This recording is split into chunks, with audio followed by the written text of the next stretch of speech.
सलाम दोस्तों, मैं हूं आपका होस्ट यूसुफ रज़ा और इस दफ़ा फिर से हम एक नए मौजू के साथ हाज़िर हुए हैं, एक नए कॉम्पिटेंट शख्स के साथ।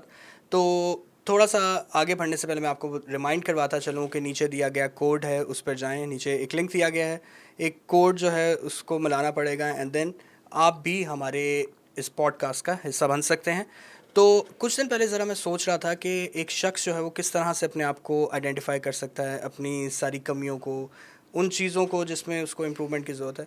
तो मेरे जहन में ख्याल आया कि किसी ऐसे एस्पिरेंट को बुलाया जाए जो कि इस चीज़ के ऊपर बात कर सके, जिन्होंने अपनी इनसिक्योरिटीज़ को आइडेंटिफाई किया, जिन्होंने किस तरह से चैलेंजेस को फेस करना है लाइफ में, वो आइडेंटिफाई किए। तो हमारे साथ आज मौजूद हैं मिस रोहामा सैमुअल। जी रोहामा, कैसी हैं आप? मैं बिल्कुल ठीक। आप कैसे हैं? हाँ जी, मैं भी बिल्कुल ठीक हूँ। तो थोड़ा सा अपने बारे में इंट्रोडक्शन दें हमारे व्यूअर्स को, ताकि वो जान सकें कि यहाँ पर जो आज हमारे साथ मौजूद हैं वो कौन है। जी, मेरा नाम रोहामा सैमुअल है। हम्म। मैं लाहौर में रहती हूँ, लेकिन मेरा ताल्लुक़ एक गांव से है, मार्टनपुर से। और मैं एक क्रिश्चियन फैमिली से ताल्लुक़ रखती हूँ। अच्छा रोहामा, क्या कर रही हैं आप आजकल? मैं अभी हाल ही में मैंने एफएससी की है, उसका रिज़ल्ट आया और अभी मैंने एमडी कैट दिया है। अच्छा, एमडी कैट का तो सुन के ही बड़ा एक खौफ सतारी हो जाता है। जी। हम्म। तो क्या ऐसा हुआ है कि आपको भी बड़ा खौफ था इसका? जी, पहले बहुत खौफ था, हम्म। लेकिन इस साल पहले सालों की निस्बत थोड़ा हम्म। इजी टेस्ट था। तो जी रोहामा, आजकल क्या मसरूफ़ियत है आपकी? आजकल क्योंकि मैं फ्री होती हूँ तो हम्म। मैं अपनी मामा के साथ उनके काम में मदद कराती हूँ। मेरी मामा एक सोशल एक्टिविस्ट हैं जो कि वुमेन वंडरफुल। एम्पावरमेंट के लिए काम करती हैं, स्पेशली देहाती इलाकों में। मतलब जहाँ ज़्यादा अवेयरनेस नहीं होती ख़वातीन को, और इन इलाकों में। तो मैं उनके साथ जाती हूँ और उनके सेमिनार्स में, मेडिकल कैंप्स में थोड़ी मदद वगैरह कराती हूँ। चलिए, that's really good to know that.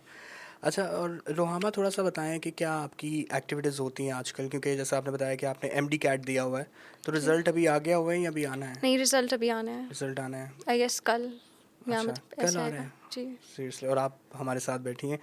Thank you so much कि आप यहाँ पर आई हैं।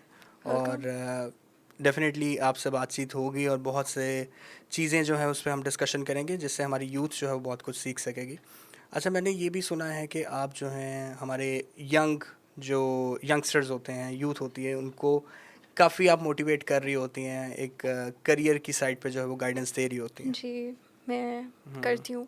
मतलब जैसे स्कूल्स में सेमिनार्स हम कराते हैं हम्म। यंग गर्ल्स के लिए स्पेशली, हम्म। तो उनमें अक्सर बच्चों को ये पता ही नहीं होता कि अगर हमने मतलब उनके सामने एक प्रोफेशन होता है, लेकिन उन्हें ये नहीं पता होता कि उसको अचीव करने के लिए हम्म। हमें कौन सी डिग्री चाहिए, हम्म। कितने मार्क्स चाहिए, हम्म। क्या स्कोर चाहिए। हम्म। तो मैं उससे मुतल्लिक उनको गाइडेंस अच्छा, देती मतलब हूँ। आप जो है वो उनकी सारी स्ट्रैटेजीज़ जो है वो डिज़ाइन कर रही होती हैं, उनको बताती हैं जी। कि क्या स्ट्रैटेजीज़ वो ले जी। सकते हैं। अच्छा, अब अगर एक बच्चा जो है वो ये कह देता है कि मुझे पता ही नहीं है मैंने करना क्या है, तो इस चैलेंज को जो है वो कैसे फेस किया जाए? अम, क्योंकि डेफिनेटली आज जैसे जिस मौजू पे हम बात कर रहे हैं, सेल्फ अवेयरनेस है। सेल्फ अवेयरनेस का तो मतलब ही ये ना कि नोइंग योर सेल्फ, जी, कि हमारे बिल्कुल। क्या गोल्स हैं, हमारी मोटिवेशन क्या है, उसके बारे में एक जानकारी रखना, इस चीज़ जी। को पहचानना कि हम क्या हैं और क्या करना चाहते हैं। जी। तो अब एक बच्चा है जो वो ये कह रहा है कि मुझे पता ही नहीं मैंने करना क्या है, मेरा करियर पाथवे क्या है, तो किस तरह से उसको गाइड किया जाए इस पे? सबसे पहले तो हम बच्चों को एक बहुत ही हम्म। अच्छा इन्वायरमेंट देते हैं कि वो हम्म। थोड़ा कंफर्टेबल फील करें, हम्म। उनसे थोड़ी बातचीत। और इसमें सबसे पहले हमें ये जानना होता है कि उस बच्चे का इंटरेस्ट क्या है। बहुत सारे बच्चे ये कहते हैं कि, और हम उनसे पूछें आप ये क्यों बनना चाहते हैं, जैसे एक बच्चा कह रहा है मैं डॉक्टर बनना चाहता हूँ। हम्म। हम पूछते हैं क्यों, वो कहते हैं वैसे तो क्योंकि हमारे हमारे। सोसाइटी में देखा जाए, कुछ ही प्रोफेशंस हैं जिनको इम्पोर्टेंस दी जाती जी, है ज़्यादा, बिल्कुल। डॉक्टर हो गया, जी। इंजीनियर। अगर जी। कोई बच्चा जो है वो म्यूज़िक की तरफ जाना चाहता है या स्पोर्ट्स की तरफ जाना चाहता है, हाँ, तो तो इतना घर वाले बहुत ज़्यादा काफ़ी। इनकरेज नहीं किया जाता इस जी, चीज़ को। बिल्कुल। हम्म। तो तो अब एक बच्चा है, जैसे वो जाना चाहता है कि जी मैंने लेट्स से आगे जो है स्पोर्ट्स की तरफ जाना है, क्रिकेटर बनना चाहता हूँ। जी। लेकिन कई दफ़ा मैं ये समझती हूँ घर वालों की तरफ से ही उनको इनकरेज नहीं किया जाता, मोटिवेट नहीं किया जाता, क्योंकि ज़्यादातर माँ बाप चाहते हैं कि हमारे बच्चे इंजीनियर बने, डॉक्टर बने, बस ऐसे। हम्म। तो सबसे कहीं पहले। आपके लिए भी तो ये प्रेशर नहीं, नहीं नहीं, है? नहीं, मेरे लिए प्रेशर अच्छा, नहीं था, ये मैंने खुद ये चूज़ किया। आपका खुद है, जी। मतलब दैट मीन्स कि आज हमारे साथ जो बैठी हैं, मिस रोहामा सैमविल वो एक सेल्फ अवेयर पर्सन है। जी बिल्कुल। कि जहाँ पर आपने अपनी आइडेंटिफिकेशन की कि आप क्या करना चाहती हैं और आप उस जी पाथवे पे चल रही हैं। जी बिल्कुल वंडरफुल। तो मैं यही चाहता हूँ कि हमारी यूथ भी जो है ना इस चीज़ से मोटिवेट हो। बिल्कुल। मैंने खुद ये एक्सपीरियंस किया है। मतलब मेरे साथ जो मेरे क्लासमेट्स थे एफएससी में, बहुत सारे बच्चों ने अभी एफएससी करके प्री मेडिकल करके तो इंजीनियरिंग की यूनिवर्सिटीज़ या आईटी कंप्यूटर साइंसेस इन सब चीज़ों में चले गए हैं। तो मतलब मैं उनसे यही पूछ रही थी कि फिर मेडिकल 2 साल पढ़ने का मतलब क्या वो होता है। तो बच्चों को पता ही नहीं होता कि उनका इंटरेस्ट क्या है, वो सिर्फ जो माँ बाप कह रहे होते हैं कि इसका ज़्यादा स्कोप है, बिल्कुल इसका ऐसा ही है। ज़्यादा स्कोप है, वो उसमें ही बस मतलब अपनी हायर एजुकेशन करते हैं और बाद में जाके एक सर्टेन पॉइंट पे उन्हें पता चलता है कि नहीं ये हमारे लिए नहीं बना, ऐसा तो ही है। फिर वो दूसरी चीज़ को अडॉप्ट एक मेरे करते हैं। जहन में एक बात आ रही है इसी चीज़ से ना, मैं अपना एक एक्सपीरियंस जो है वो रिलेट कर सकता हूँ। कि जैसे मुझे भी एक प्रेशराइज ही किया गया इस चीज़ के लिए कि फील्ड जो है वो डॉक्टर ही है। तो क्या किया, पहले मैंने प्री इंजीनियरिंग की तरफ गया, जो कुछ कोचिंग क्लासेस होती थी जहाँ पर हमारा रिज़ल्ट आने वाला होता था। देन कुछ अरसा के लिए, कोई 2-3 महीने के लिए जो था वो कोचिंग क्लासेस कर रहे होते थे, प्री एफएससी जिसको हम कहते हैं। तो मैंने वहाँ पर रखा था प्री इंजीनियरिंग। देन उसके बाद बहुत ज़्यादा प्रेशर था फैमिली का, जी नहीं डॉक्टर बनना है। तो फिर then I had to shift to pre medical. Pre medical में गया, बट लाइक अनलकीली, मैं अनलकीली तो नहीं इसको कहूँगा, लेकिन उस टाइम पे खुदा की जो मर्ज़ी थी वो मैं उस फील्ड में आगे एमबीबीएस नहीं कर सका। But God has always better plans. तो हर फिर मैंने आइडेंटिफाई किया ना कि मेरे इंटरेस्ट क्या हैं। जी तो मुझे बिल्कुल लगा यही बात। कि नहीं, something different should be opted. जी रोहामा, जैसे कि आज का हमारा मौजू ही इस चीज़ के ऊपर है कि किस तरह से एक सेल्फ अवेयरनेस जो है वो क्रिएट की जाए। तो आजकल जैसे अभी हमने बात की कि यूथ के अंदर ना सेल्फ अवेयरनेस नहीं है, उन्हें करना कैसे है, क्या करना है। जी तो आपके जो आप काम कर रही हैं एज, जैसे आप जाती हैं काफ़ी सेशंस वगैरह लेती हैं, तो किस तरह से वो सिग्निफिकेंट होते हैं?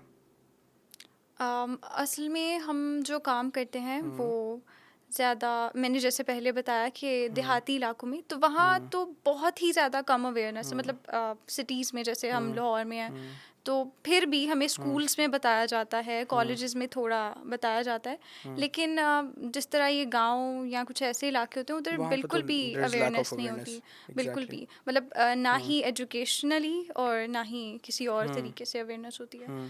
तो फिर मैं ये समझती हूँ कि ये चीज़ उन बच्चों के लिए बहुत ज़्यादा फ़ायदेमंद साबित होती है जब हम उन्हें गाइड कर देते हैं। और मतलब वहाँ प्रोफेशंस का पता ही नहीं कि कितने हैं, वहाँ सिर्फ 1-2 प्रोफेशंस, और ज़्यादातर मतलब मैंने जो पूछा लड़कियों से तो वो कहती हैं हम नर्सिंग में चले जाएंगे, ये कर लेंगे, वो मतलब। उनको पता ही नहीं है कि जी आगे कौन सा बिल्कुल। पाथवे जो है वो चूज़ किया जी जाए। बिल्कुल। हालांकि टैलेंट की वहाँ भी कमी नहीं है, बहुत बच्चे हैं जिनमें बहुत अलग अलग बट किस्म के उस टैलेंट हैं। टैलेंट को एक्सप्लोर ही नहीं किया जा रहा होता। जी बिल्कुल, एक्सप्लोर नहीं किया जाता, क्योंकि मैं समझती हूँ माँ बाप के पास भी इतनी अवेयरनेस नहीं होती, तो फिर और ना ही टीचर्स के पास, वहाँ इसी स्कूलिंग सिस्टम भी इतना बेहतर नहीं होता। तो बिल्कुल, इस चीज़ को ना मैं भी बहुत ऑब्जर्व कर रहा हूँ कि जो लोग एक अवेयरनेस की तरफ आ रहे होते हैं, वो अवेयरनेस ऐसा भी हो सकता है कि अगर आप देहात के इलाके में या देहाती इलाके में, वहाँ पर भी ऐसा नहीं कि अवेयरनेस नहीं हो सकती। अवेयरनेस को फैलाया जा सकता है। तो coming back to the city life, बहुत से ऐसे लोग हैं जो वहाँ से माइग्रेट करके जो है वो सिटी लाइफ की तरफ आते हैं और उनके अंदर एक अवेयरनेस होती है, लेकिन ओवरऑल एक डर सा भी होता है कि किस तरह जी से जो है वो हम मैनेज करेंगे। तो जी अब उस डर को भी आइडेंटिफाई करना जो है वो बड़ा ज़रूरी है। और उसमें सेल्फ अवेयरनेस में सिर्फ ये नहीं आ जाएगा, जैसे अभी हम बात कर रहे हैं कि सिर्फ पहचानना अपना पाथवे क्या है, कि आगे आपने किस तरह से चलना है। इन चीज़ों को भी पहचानना कि कौन सी ऐसी चीज़ें हैं, पर्सनालिटी के ट्रेड्स क्या हैं, कौन से ऐसे आपके शख्सी पर्सनालिटी के पैटर्न्स हैं जिसमें एक इम्प्रूवमेंट की ज़रूरत है। जैसे एक शख्स है वो समझता है कि मुझे गुस्सा बहुत जल्दी आ जाता है, तो जी this also comes in self awareness. जी बिल्कुल। ऐसा ही है ना। जी तो जैसे मेरे पास भी बहुत से इस तरह के क्लाइंट्स आते हैं जो कह रहे होते हैं कि हमें गुस्सा बहुत आ जाता है, इमोशनल बहुत हो जाता हूँ, इम्पल्सिविटी बहुत है। तो वहाँ पर भी आइडेंटिफाई करना ज़रूरी है कि क्या इसके पीछे के रीजंस क्या हैं, जी उसको बिल्कुल। पहचानना। जी, असल में सेल्फ अवेयरनेस मैं समझती हूँ इसी चीज़ का नाम है अपने इमोशंस को पहचानना, अपने इंटरेस्ट्स और हमारे खुद के जो फ़ैसले हैं, वो हमें हमारी ज़िंदगी में क्या मतलब उनका क्या इफ़ेक्ट है और हमारे ख़ानदान में या हमारे आस-पास जो लोग हैं, बिल्कुल। उस पर क्या इफ़ेक्ट मतलब करता है। हाँ, तो इसी ये तरह बहुत से हाँ, इम्पोर्टेंट है। There is always a room for improvement. अगर हम उसको पहचान लेंगे, प्रॉब्लम को हल करने से पहले it is very important to understand the problem, जी, कि उसको पहले समझा जाए कि मसला है क्या, जी, फिर ही बिल्कुल। हम उस मसले का हल निकाल सकेंगे ना। जी, तो आई थिंक कि सेल्फ अवेयरनेस का मतलब ही ये है कि हम पहचानें कि हमारे पहले फ्लॉज क्या पहचाने। हैं, जी, हमारी खूबियाँ क्या हैं, जी, स्ट्रेंथ क्या हैं, ताकि उनको लेकर जा सके और हमारी स्ट्रेंथ जो हैं वो हमारी वीकनेसेस को ओवरकम करें, क्योंकि बिल्कुल। डेफिनेटली हर एक इंसान के अंदर जो है वो खूबियाँ भी होती हैं, कुछ ऐसी खामियाँ भी चीज़ें भी होती होती हैं हैं। जिसके जी, अंदर इम्प्रूवमेंट की ज़रूरत होती है। तो जी। अगर उसको पहचान लिया जाए तो डेफिनेटली वी कैन ग्रो। जी, आप बिल्कुल सही कह रहे हैं। यहाँ मैं एक बात शामिल करना चाहूँगी कि जैसे मैंने आपको बताया लड़कियों के लिए देहाती इलाकों में नर्सिंग का प्रोफ़ेशन वो ज़्यादा मतलब कहते हैं कि हमने चूज़ करना है। इसी तरह लड़कों के लिए एक प्रोफ़ेशन होता है आर्मी का। लेकिन मैं ये समझती हूँ कि अगर आप फ़िज़िकली उतने फ़िट ही नहीं हैं, तो आप कैसे आर्मी में जा सकते हैं? अगर आप जाते भी हैं, तो मुझे नहीं लगता आप ज़्यादा सक्सेसफुल हो सकते हैं उसमें। और इस तरह नर्सिंग के लिए अगर देखा जाए तो क्योंकि नर्सिंग का जो प्रोफेशन होता है, जो जॉब होती है, वो बहुत एक हार्ड ड्यूटी होती बहुत। है। तो मैं समझती हूँ अगर कोई लड़की बहुत सेंसिटिव है, उसके कम्युनिकेशन स्किल्स इतने अच्छे नहीं हैं या मतलब वो लोगों में घुल मिल नहीं सकती या थोड़ी अ, तो वो कैसे वो प्रोफेशन अडॉप्ट कर सकती है और कैसे उसमें सक्सेसफुल कैसे हो सकती है। तो हम इस तरह की चीज़ों पर ज़्यादा फोकस करते हैं बच्चों को कि बताने पहले के जो लिए है वो आइडेंटिफाई किया कि जाए कि आपका प्रॉब्लम क्या है। कैरेक्टर कैसा है, हाँ, मतलब। और उसको बेहतर किया जाए। जी, और फिर ही बिल्कुल। वो, जैसे आपने कम्युनिकेशन स्किल्स की बात की, जी, तो क्योंकि इम्प्रूवमैंट तो हो सकती है ना, कि जी, अगर आपकी बिल्कुल। कम्युनिकेशन स्किल्स के अंदर कोई जी, मसला है, या अगर आपके अंदर कुछ ऐसे ट्रेड्स हैं जो कि ट्रेड्स तो वैसे चेंज नहीं होते, पैटर्न्स हैं पर्सनालिटी के जिनको बदला जा सकता है, तो आई थिंक या पहले हम उस अ, पर काम करें, और वो तभी हो सकेगा कि जब एक मैं सेल्फ समझती हूँ कि अवेयरनेस होगी। पहले हमें अपने इंटरेस्ट को पहचाना है, उस मुताबिक हमें प्रोफेशन जो है वो अडॉप्ट करना चाहिए या उसके बारे में सोचना चाहिए। लेकिन अगर किसी बच्चे ने कहा है कि नहीं हमें यही बनना है, तो मैं समझती हूँ फिर खुद को थोड़ा उस प्रोफेशन के मुताबिक ढालना है। ढाल लेना चाहिए। हाँ। अच्छा, अगर आपसे एक सवाल है मेरा, जी, कि क्योंकि डॉक्टर की जो एक फील्ड है that is a helping profession, जी। ठीक है, तो क्या आपके अंदर भी वो हेल्पिंग एक नेचर वाले जो हैं वो ट्रेड्स रहे हैं? जी, बिल्कुल अच्छा, क्योंकि कोई एग्जांपल आप देना चाहें ताकि यूथ के लिए भी एक एग्जांपल हो सके, वो आपसे सीख सकें इस चीज़ को, कि आपकी पर्सनालिटी के अंदर भी ये पैटर्न्स है और आप अपनी सेल्फ अवेयरनेस डेवलप करके आगे की तरफ बढ़ रही हैं। जी, मैं आपको बताती हूँ बचपन से ही क्योंकि मैंने अपने माँ-बाप को देखा है, मेरे फ़ादर जो हैं वो एक पास्टर हैं और मेरी मदर सोशल एक्टिविस्ट जैसे मैंने बताया। मेरे दादा भी इसी तरह पास्टर थे और मेरे चाचू मतलब हमारा पूरा ख़ानदान, तो एक तो वो रिलीजियसली खिदमत में और ये सब, और फिर जैसे मैंने अपनी मामा को देखा बचपन से, तो इससे मुझे ऐसा लगता है कि बच्चे जो भी माँ-बाप को देखते हैं, उनमें थोड़ी बहुत वो चीज़ें आती हैं। तो मैंने क्योंकि बचपन से अपनी पूरी फैमिली को देखा है इस तरह की चीज़ों में आगे आगे खिदमत करना, तो मुझे लगता है मैं उनसे इंस्पायर हुई हूँ और मुझ में बचपन से ये चीज़ें थी। मैं बचपन से अपनी मामा के साथ जाया करती थी और जैसे ये अभी सब। अभी भी आप चाहती हैं मामा के साथ? जी, मैं जाती हूँ अच्छा, मतलब कभी किसी सेमिनार्स ने पे कहा ये हो वो। कि आप तो इतनी छोटी उम्र की हैं, कुछ इस तरह से कभी कहा हो? नहीं, अभी तक तो किसी ने कहा आप पहले हैं जो कह रहे हैं। नहीं, I am not being judgemental. मेरा, सॉरी टू से, मेरा ये मकसद नहीं था, लेकिन कभी ऐसा हुआ नहीं आपके साथ? नहीं, ऐसा नहीं हुआ। ये तो बहुत ही ज़बरदस्त बात है कि अगर ऐसा है कि इस एज में जो है वो आपका मैच्योरिटी लेवल ऐसा है कि कभी किसी ने ऐसा जज नहीं किया आपको। नहीं जज नहीं किया, लेकिन अक्सर ऐसा होता है कि मतलब क्योंकि मैं थोड़ी कम एज की लगती हूँ, मतलब क्योंकि बाकी सब मैं जिनके साथ होती हूँ वो सारे थोड़े बड़े हैं, तो मुझे कई दफ़ा उतनी इम्पोर्टेंस नहीं दी जाती मेरी बात को, मतलब। लेकिन जब मैं उनके सामने अपना पॉइंट ऑफ व्यू रखती हूँ और क्लैरिटी से सारी बातें करती हूँ, तो फिर फिर मुझे। समझते हैं कि रुहामा वाकई में कोई चीज़ है। जी। जी, वंडरफुल। अच्छा रुहामा, अब थोड़ा सा हम मोटिवेशन की तरफ बढ़ते हैं, जी, कि क्या मोटिवेशन आपकी बढ़ी, जैसे कि आपने बताया कि एक हेल्पिंग नेचर आपकी रही है, एंड आई एम श्योर कि यही आपकी एक मोटिवेशन होगी। थोड़ा सा आप अपनी ज़ुबानी बताएं कि आपकी क्या मोटिवेशन रही है कि एक हेल्थ प्रोफेशन को चूज़ करने की? मेरी मोटिवेशन सबसे पहले तो मेरी फैमिली, क्योंकि मैंने उन सबको देखा।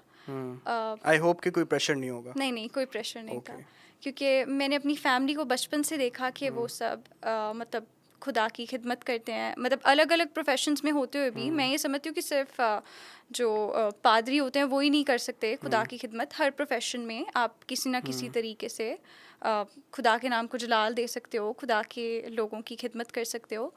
तो मैंने, क्योंकि एक तो मेरी फैमिली मेरी मोटिवेशन थी, और दूसरी मैं क्योंकि देहाती इलाके से ताल्लुक़ रखती हूँ। मैं खुद एक गांव से हूँ, मार्टिनपुर से।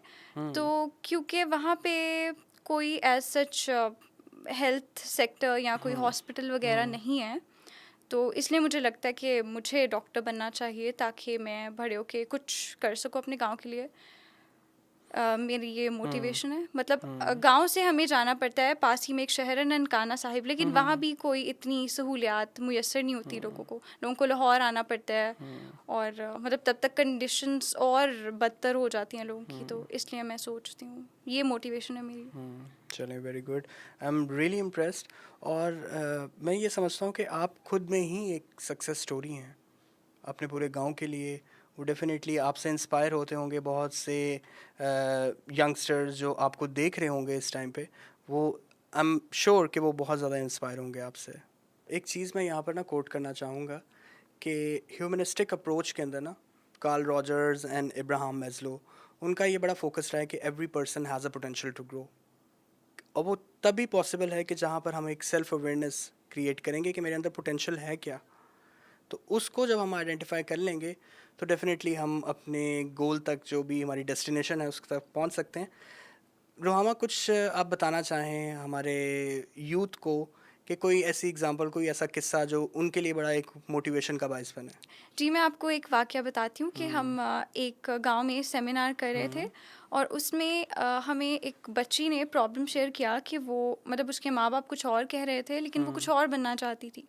तो सबसे पहले तो हमने उसकी थोड़ी सी काउंसलिंग की, उसके माँ बाप को अलग बिठा के थोड़ा उनको वेरी समझाया। इंपॉर्टेंट, बिल्कुल। बिल्कुल, क्योंकि इस तरह की चीज़ों में मैं समझती हूँ बहुत चैलेंजेस होते हैं, और सिर्फ करियर काउंसलिंग के मुतालिक नहीं, बल्कि हाइजीन और इस तरह की चीज़ों में भी। मुझे एक और चीज़ याद है कि एक लड़की थी, उसे स्केबीज था। तो उसके माँ बाप कहते थे मतलब डॉक्टर के पास नहीं लेके जाएंगे, लेकिन हमें इसको लाइक जौहर, मतलब पंजाबी में तो कहते हैं छप्पड़ या कुछ पॉन्ड टाइप, उसमें नहलाना है तो वो ठीक होगी।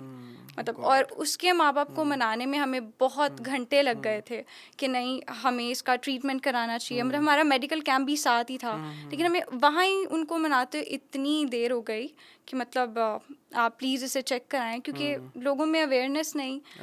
तो बिल्कुल। इससे मतलब कैरियर से रिलेटेड, हाइजीन से रिलेटेड इसी कुछ से भी। ना मुझे भी एक बात याद आ गई है, जैसे आप बता रही हैं कि अवेयरनेस नहीं थी, स्केबिस थी। हम लोग भी जो थे वो हम जाते थे कैंप्स पे, जाते थे साइकाट्री के कैंप्स पे, और वहाँ पर एक कॉन्सेप्ट था कि मेंटल इलनेस जो है ना वो सिर्फ दिमाग के अंदर है। तो यहाँ से कट लगा के अगर तो खून निकाल दिया जाएगा तो सारा गंदा खून जो है वो बाहर आ जाएगा। तो अब यू सी कि कितनी लैक ऑफ अवेयरनेस है जी कि बिल्कुल। गंदा खून बाहर आ जाएगा तो मेंटल इलनेस जो है वो हील हो जाएगी। And that is really tragic to know कि इस तरह की मतलब सोसाइटी के अंदर अवेयरनेस है ही नहीं। बिल्कुल, और फिर माँ बाप इतने पक्के हो चुके होते हैं कि उन्हें कोई समझा भी रहा होता है बिल्कुल, लेकिन उनके वो बिलीव्स मानते नहीं। बहुत रिजिड हो गए होते हैं। तो ये सारे चैलेंजेस बहुत देखने पड़ते हैं। तो बात कही थी मैं उस बच्ची की, तो फिर उसके माँ बाप को समझाया गया। काफ़ी देर तक तो वो नहीं समझे, उन्होंने फिर भी अपनी बेटी को उसी फील्ड में भेजना चाहा जिसमें वो करना चाहते थे। तो जब वो लड़की फ़ेल हुई, उसके माँ बाप ने फिर हमें अप्रोच किया, और वो बहुत डरे हुए थे कि अब क्या होगा, ये फ़ेल हो गई और ऐसे। लेकिन हमने फिर उन्हें बताया कि बहुत सारे, मतलब अभी भी ऑप्शंस हैं इसके पास। हमने उनकी काउंसलिंग की, और आज वो एक सक्सेसफुल करियर अडॉप्ट करती है। Wow, failure is just a journey, not the destination. इसमें हम ये कह सकते हैं कि फेलियर एक जर्नी के अंदर जो है वो फेलियर्स आ रहे होते हैं, लेकिन हम उस फेलियर को लेकर अगर चलेंगे तो डेफिनेटली आगे नहीं बढ़ पाएंगे। तो इट इज़ वेरी इंपॉर्टेंट, हमारी यूथ के लिए भी ये मैसेज है कि जहाँ पर भी आप फेलियर महसूस करें तो do not consider it as your destination. उसको एक मंजिल ना समझी जाए कि वो सिर्फ एक मंजिल का एक पीढ़ी है जहाँ जिसकी तरफ हम बढ़ रहे हैं, ठीक है। तो व्हाट डू यू थिंक एक वाइडर कम्युनिटी को क्या मैसेज आना चाहिए इससे? क्रिश्चियन कम्युनिटी में होते हुए मैं ये समझती हूँ कि हमें जैसे खुदा ने कहा कि नमक और नूर की तरह काम करना है, तो हमें दूसरों की मदद करनी है और दूसरों को खुदा तक लाना है। दूसरों को सिखाना है कि हमें, जहाँ हम अपने बारे में सोचते हैं, लेकिन हमें खुदा को भी अपनी ज़िंदगियों में शामिल करना चाहिए। हमें खुदा से मदद मांगनी चाहिए कि हमारा क्या पर्पस है और और हम वहाँ क्या से ही बनना हमें है। एक जो है वो एक बेहतर गाइडेंस मिल सकती है। जी बिल्कुल, क्योंकि हम सब गुनहगार हैं और हमें खुद को बेहतर बनाने के लिए, खुद को खुदा के मुताबिक बनाने के लिए तरक्की की ज़रूरत है और बेहतरी की ज़रूरत है। तो मैं ये समझती हूँ कि हमें ना सिर्फ खुद को पहचानने की ज़रूरत है, बल्कि खुदा से भी पूछने की ज़रूरत है कि खुदा की मर्ज़ी क्या है हमारी ज़िंदगियों में। वंडरफुल, बहुत ही खूबसूरत बातें आपने कही। And thank you so much कि आप जो है वो हमारे प्रोग्राम में आई और अपनी लाइफ जर्नी के बारे में बताया। वैसे तो अभी आपकी लाइफ जर्नी कह सकते हैं कि स्टार्ट हुई है, एंड जी। You we are going to see you as a future doctor, जो कि हमारे कम्युनिटी को जो है वो सर्व कर रही होंगी, hopefully by the grace of God. Thank you so much Rohama, and हमारी तरफ से एक छोटा सा गिफ्ट है आपके लिए। Thank you, thank you, thank you इस तोहफे के लिए। मैं हमेशा याद रखूँगी it's our कि pleasure. आपकी तरफ से था, मैं आपके शो में आई तो थैंक यू सो मच। जी दोस्तों, मुझे उम्मीद है कि आज का जो हमारा मौजू था, जिसमें हमने बहुत एक इंटेंस और इंटरेस्टिंग बातें की हैं, ताकि हमारी यूथ को जो है इससे फ़ायदा हो सके, कि वो सीख सकें कि किस तरह से उन्होंने अपने अंदर एक सेल्फ़ अवेयरनेस डेवलप करनी है और किस तरह से वो एक राइट पाथवे पे जो है वो अपने आप को चला सकते हैं। तो मुझे उम्मीद है कि आप सब जो हैं, जितनी भी यूथ देख रही है हमें, इस चीज़ से फ़ायदा उठाएंगे, हमारी कॉन्वर्सेशन को जो है वो एग्जीक्यूट करेंगे इन योर लाइफ। और जाने से पहले मैं बताता चलूँ कि नीचे जो है वो दिया गया लिंक है, उस पे जाएं, सर्वे फॉर्म जो है वो फिल करें और आप भी जो है वो हमारे प्रोग्राम में शामिल हो सकते हैं। तब तक के लिए इजाज़त दीजिए। खुदा हाफिज़।